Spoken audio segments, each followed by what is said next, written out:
Shalom Bapak Ibu Saudara yang terkasih di dalam Tuhan, dimanapun Anda berada. Salam jumpa kembali di dalam Sapaan Gembala pada tengah minggu. Saudara yang terkasih dalam Tuhan, saya ingin bercerita tentang impala.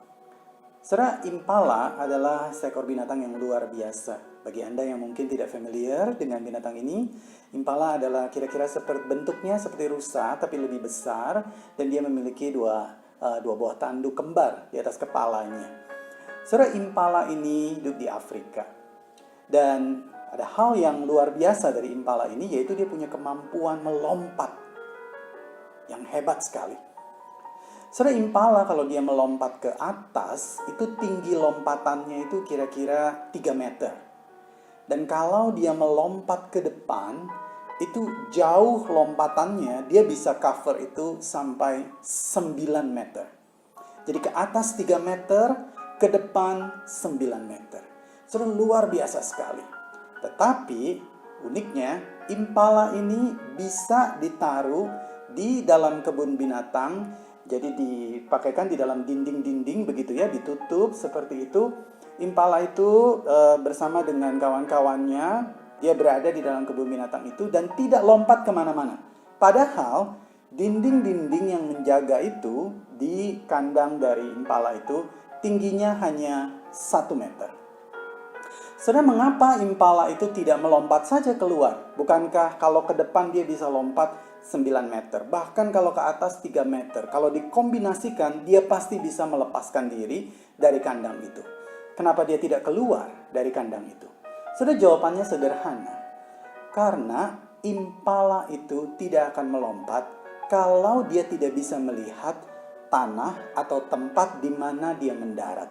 Jadi selama yang dia lihat itu hanya dinding, dia merasa dia terperangkap di dalamnya dan dia tidak akan melompat. Dia tidak bisa melompat. Bapak Ibu Saudara yang terkasih di dalam Tuhan, kadang-kadang banyak di antara kita, hidup kita itu juga seperti impala. Kita tahu bahwa Tuhan memberikan kemampuan, kekuatan, daya tahan, daya juang. Tetapi tidak jarang kita itu seperti terperangkap atau terkungkung di dalam dinding-dinding keterbatasan hidup kita.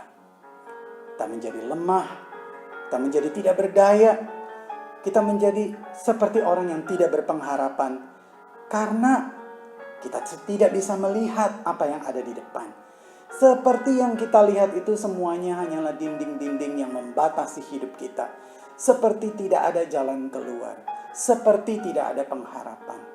Bapak Ibu Saudara yang terkasih di dalam Tuhan, di tengah-tengah situasi yang demikian, itulah kita sebabnya membutuhkan iman kepada Tuhan. Saudara, Pastor John Emmons di dalam salah satu khotbahnya, dia mengatakan demikian. Faith is the ability to trust what we cannot see, and with faith, we are freed from the flimsy enclosures of life that only fear allows to entrap us. Saudara, apa artinya?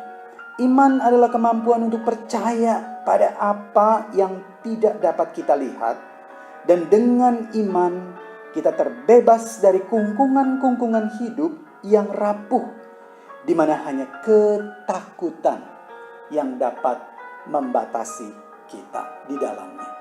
Bapak Ibu Saudara yang terkasih di dalam Tuhan, itulah sebabnya kita perlu menghadapi dinding-dinding keterbatasan itu dengan iman. Dan bersama dengan Rasul Paulus, kita bisa berkata seperti dalam Filipi pasal 4 ayat yang ke-13, segala perkara dapat kutanggung di dalam Dia yang memberi kekuatan kepadaku. Jemaat Tuhan, biarlah kebenaran firman Tuhan ini boleh menginspirasi kita, memotivasi kita untuk tidak tinggal di dalam kungkungan itu. Tetapi mari berjalan, melompat bahkan keluar bersama dengan Tuhan. Segala perkara dapat kutanggung di dalam Dia yang memberi kekuatan kepadaku. Jemaat Tuhan, tetap di rumah, tetap sehat, tetap semangat. Tuhan memberkati kita.